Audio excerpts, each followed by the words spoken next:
Então, existem alguns conceitos que aparecem na obra de Simone Weil e que nós podemos apresentar agora já tendo como pano de fundo essa personalidade. Agora que nós entendemos que a obra de Simone Weil está totalmente relacionada à sua vida, à sua experiência profunda de compaixão, de amor ao próximo, de solidariedade, assim como a sua obra está totalmente implicada com o desenvolvimento da sua espiritualidade, nós podemos avançar em alguns conceitos, nós podemos avançar em algumas considerações, como, por exemplo, a crítica que ela faz à ciência moderna. Então, por incrível que pareça, sendo uma irmã de um grande matemático, sendo alguém que não era absolutamente desprovida de intelecto ou de conhecimentos científicos, ela entende que a forma como a ciência moderna se desenvolveu, de certa forma, contribuiu para a catástrofe, do século XX. Por quê? Porque o movimento da técnica, o movimento do domínio da natureza foi um movimento não de busca pela verdade através do amor, mas de busca pelo poder. Então é como se houvesse aí um equívoco de princípio que fez com que a ciência ela se desenvolvesse de uma maneira isolada, de uma maneira apartada da totalidade.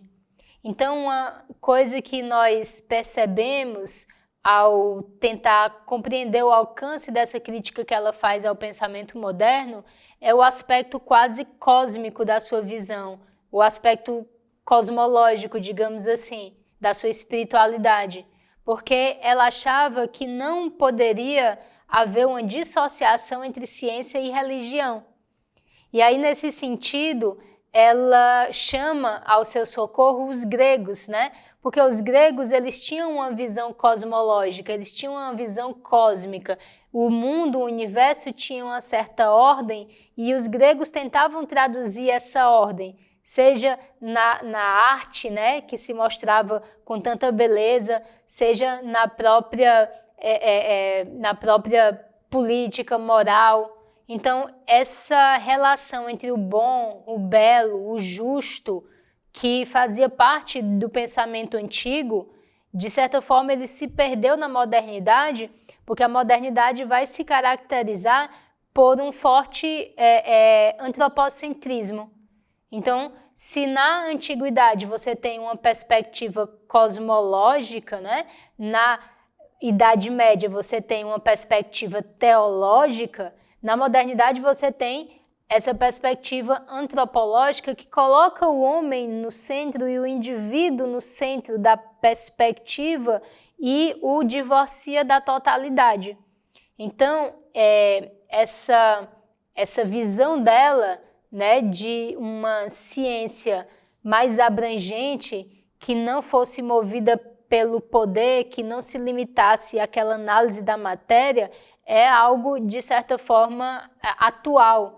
Porque hoje em dia se fala muito nessa relação entre ciência e espiritualidade. A ciência ela não está divorciada da espiritualidade, porque se a ciência é a busca da verdade e a verdade é de ordem transcendente, tem que haver aí um diálogo, tem que haver aí algum entendimento entre esses dois âmbitos, entre essas duas perspectivas.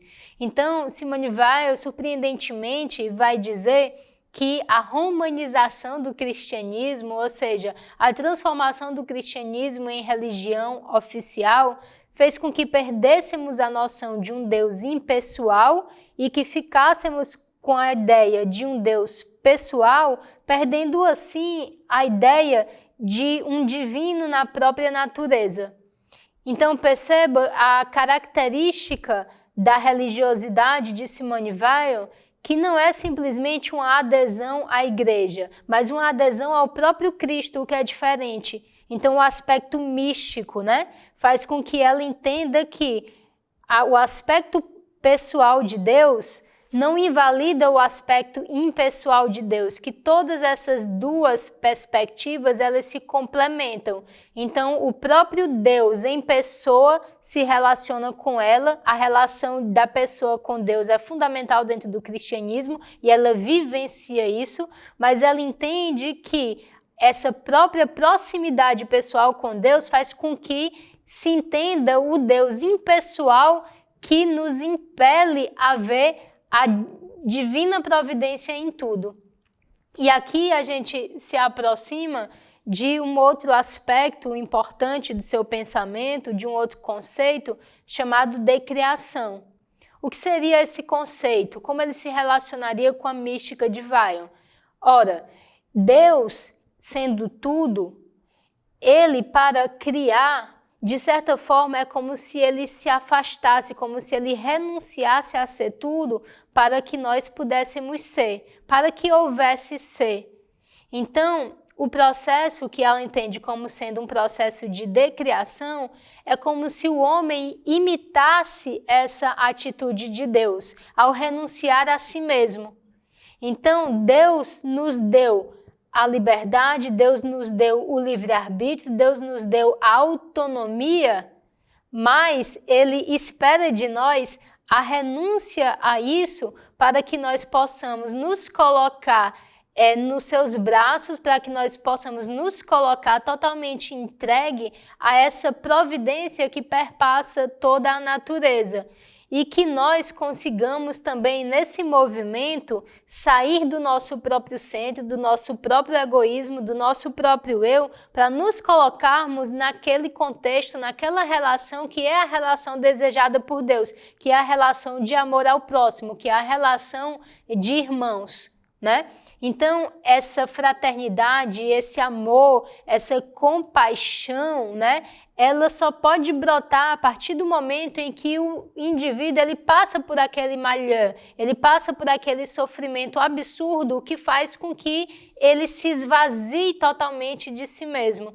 Então você tem aí uma perspectiva de desapego, uma perspectiva de aniquilamento do eu, né? Essa noite escura da alma que faz com que o indivíduo, achando que Deus está completamente ausente, se abre à graça de Deus que finalmente vem e o ensina a amar a humanidade. Então você tem na atitude, na vida, no testemunho da Simone Weil, a perfeita identificação daquilo que o Henri Bergson chama de um místico cristão, né?